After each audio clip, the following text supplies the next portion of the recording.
Hi, Darko. I'm looking forward to asking you some questions about mergers, which are notoriously tricky. First of all, how do you even begin going about implementing a merger post-acquisition? I mean, you need to know really well why you actually did the acquisition and why you are going into a merger first place. I mean, there can be several reasons, but usually employees are a very important factor, and you want to make sure that you keep them on. So already when doing the acquisition, you need to prepare yourself for how to communicate that, not only in the company that you are acquiring, but also in your own company, because you need to make sure that the employees will work together afterwards. So that's one part to put an emphasis on. And the other parts are to try to identify very concretely low hanging fruits that you see.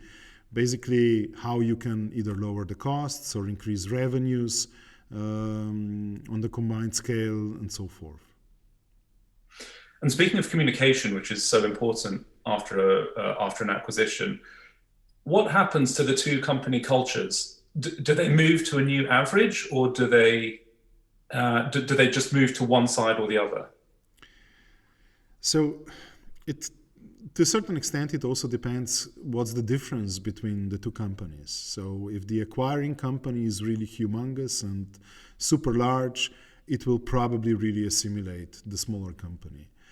If the difference is smaller, so if the acquired company is actually in comparison with the acquirer actually relatively large, then obviously there will be in the end a certain mix of cultures. But one has to also understand that no company has a very fixed culture, because culture is something that changes constantly in all of the companies. Every new employee that comes into a company changes the culture to a certain extent. And one should also view that with the same eyeglasses, right?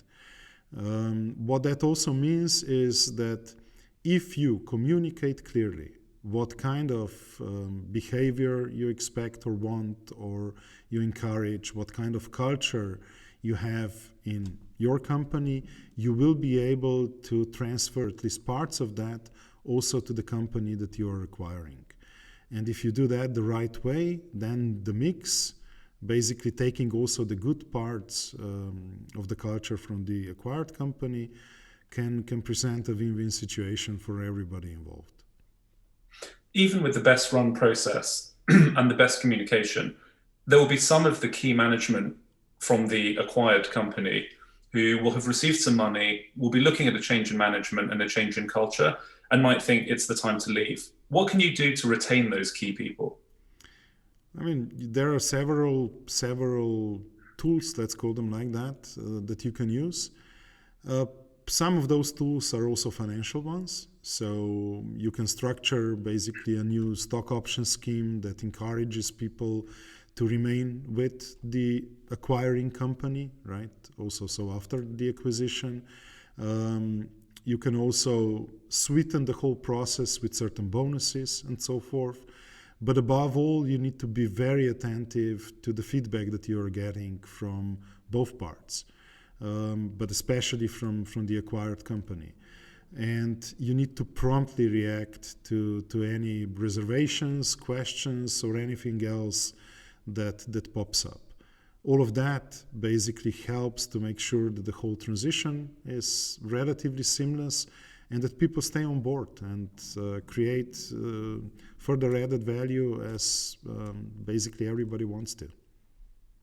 And a final question, other than the cost of the acquisition itself, what further costs are involved after the acquisition? So the merger costs are definitely something that not a lot of the acquirers really consider when they are acquiring a company.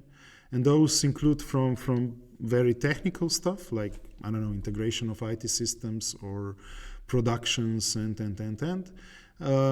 to things that are more intangible and that to a certain extent I mentioned earlier, which can include additional bonuses, stock option schemes, and similar for the employees from the acquired company.